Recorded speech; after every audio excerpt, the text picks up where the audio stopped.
something about, I don't want to say who these people were, because there's no sense ragging on somebody, but we went to a show the other night, massive show, massive production, but the person was lip syncing, and in 1 second you're like totally zoned out, like I couldn't give a crap that I'm at this show. And then we saw another show, small venue, no production, and you couldn't take your eyes off the stage. There is just something. It's kind of like when you watch a movie. Like digital effects and stuff are so amazing, but there's something so cold about them. There's something in your subconscious it's not happening. Whereas you watch even the lamest car chase that's real, you really know some crazy stunt driver almost killed himself doing that.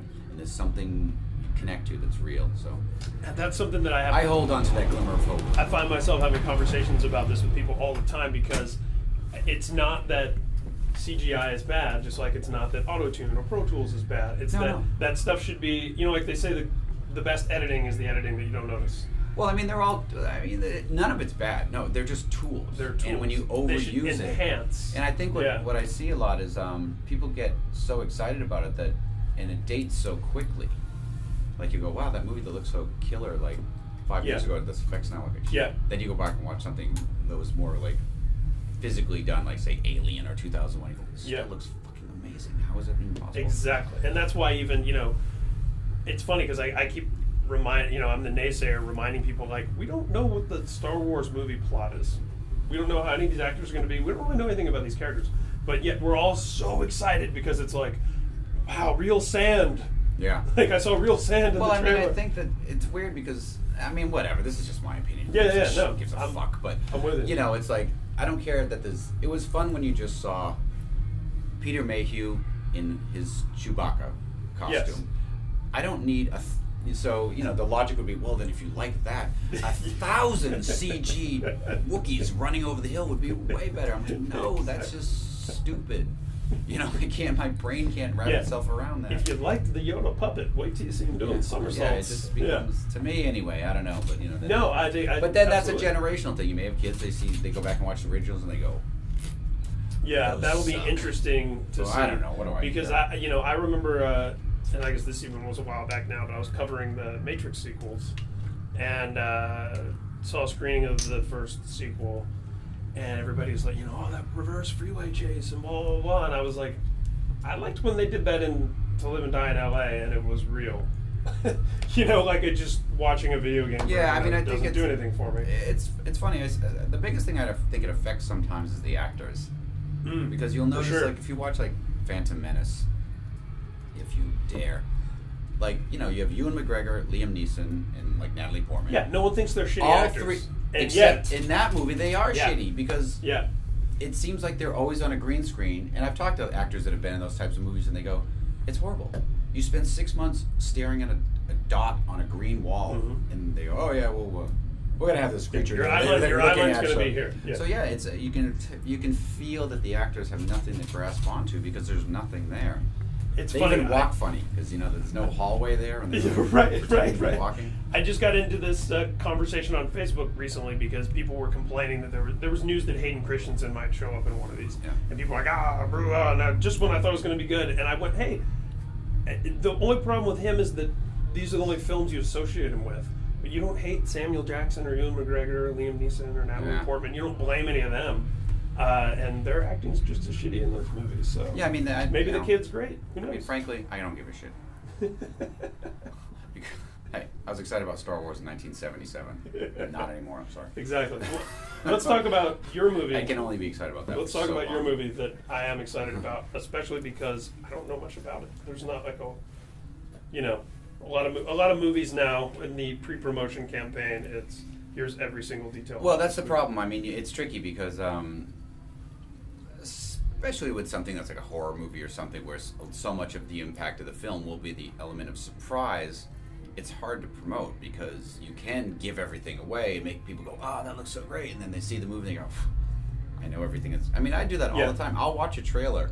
Sometimes say a trailer's 2 minutes, and when the first 20 seconds, I'm like, this movie looks fucking badass. And then by the time the trailer ends, I don't give a shit anymore. Yeah, because I know just saw it. He's going to meet her, they're going to break up, get back together, and that guy dies, and then it's all good. And I go, I know the whole movie. What the fuck do I want to see it for? So that's always the trick, trying to keep it a little bit elusive. But I mean, what I can tell you is it's real simple. The premise is super simple. It's about 5 people that are kidnapped on Halloween night and taken to this remote location where they're hunted as sport. And they have to survive 12 hours in this game called 31 because it takes place on October 31st. And if they survive, they're released. And if they don't survive, they don't survive. And so it's not even just getting it down to 1. It's like some of them, they could potentially all live. They could all live. They could all die. I mean, I can't give it away. That's see cool. what I'm talking about? It's hard to talk about. Yeah. See, it's hard to talk about. Yeah, and it is October. We just started October. This is such a hacky thing to even bring up. October? You mean But it's bringing it's up Rocktober? Rocktober. Yeah. But no, I mean, putting out 31, and obviously you made 2 Halloween films. I did. And you have your whole Halloween event that happens in October. Yes, I did. Does October ever get here and you're like, eh? Or is No, it gets or here is and I'm it like, always again? Fuck. What happened to the last 11 months? No, because last night we played, The Great American Nightmare. That's Right. my Halloween event. We played it last night, and it felt like we were just there 5 minutes ago doing the exact same thing. So no, it's crazy. And every year, I'm always working. And I feel like, okay, next year's the year I'm going to do this and that, and then it is that year all of a sudden. I'm like, okay, next year's the year Right. I'll really kick back and enjoy it. No, it never happens.